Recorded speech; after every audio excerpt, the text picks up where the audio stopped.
एकदा शब्दसुमना मी स्वागत मी मान्यवरांना विनंती करते, कृपया त्यांनी दीपप्रज्वलनासाठी प्रस्थान करायचे। आजच्या कार्यक्रमाचे खास प्रमुख पाहुणे आपल्यासाठी खास उपस्थित असणारे ऑनलाईन स्वरूपात दृकश्राव्य स्वरूपात समाविष्ट आहेत। माननीय श्री राधाकृष्ण विखे पाटील सर, महसूल पशुसंवर्धन व दुग्ध विकास मंत्री महाराष्ट्र राज्य। आजच्या कार्यक्रमाचे प्रमुख पाहुणे माननीय हर्षवर्धन पाटील सर, राष्ट्रीय अध्यक्ष सहकारी साखर कारखाना महासंघ नवी दिल्ली आणि माननीय माजी सहकार मंत्री हर्षवर्धन पाटील सर।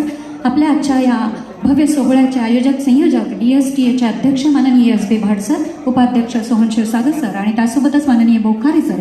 या सर्व मान्यवरांना मी विनंती करते की कृपया त्यांनी आपला शुभ हस्ते दीप प्रज्वलन करून आपल्या या भव्य दिव्य सोहळ्याचं उद्घाटन करायचं आहे। आजच्या कार्यक्रमासाठी खास आयोजन संयोजनासाठी अथक परिश्रम करणारे अध्यक्ष माननीय SB भट सर, सोहन शिरगावकर सर आणि बोखारे सर।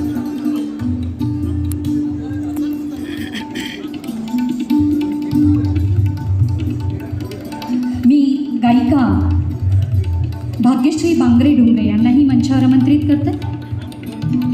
प्रत्येक कार्यक्रमाचं रीतसर असं उद्घाटन करताना दीपप्रज्वलन केलं जातं। तमसो मा ज्योतिर्गमय म्हणत आपण दीपकची आराधना आणि प्रार्थना करत असतो। छोटीशी कापसाची वास अज्ञानाचा अंधकार दूर करते आणि ज्ञानाचा प्रकाश सगळीकडे प्रज्वलित करते, म्हणून मान्यवरांच्या शुभ हस्ते दीपप्रज्वलन केलं जातं। आणि आपण म्हणत असतो शुभंकरोती कल्याणम आरोग्यम धनसंपदा शत्रुबुद्धी विनाशाय दीपक ज्योती नमोस्तुते। अर्थातच दीपकाची आराधना आणि प्रार्थना छोटीशी ही कापसाची वात अज्ञानाचा अंधकार दूर करते आणि ज्ञानाचा प्रकाश प्रज्वलित करते।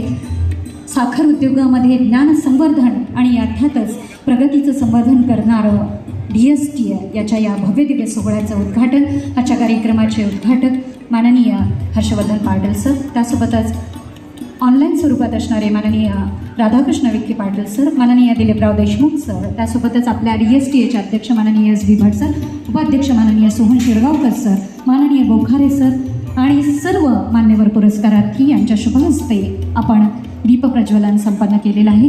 आणि यानंतर प्रत्येक कार्यक्रमानंतर दीपप्रज्वलनानंतर आपण आपल्या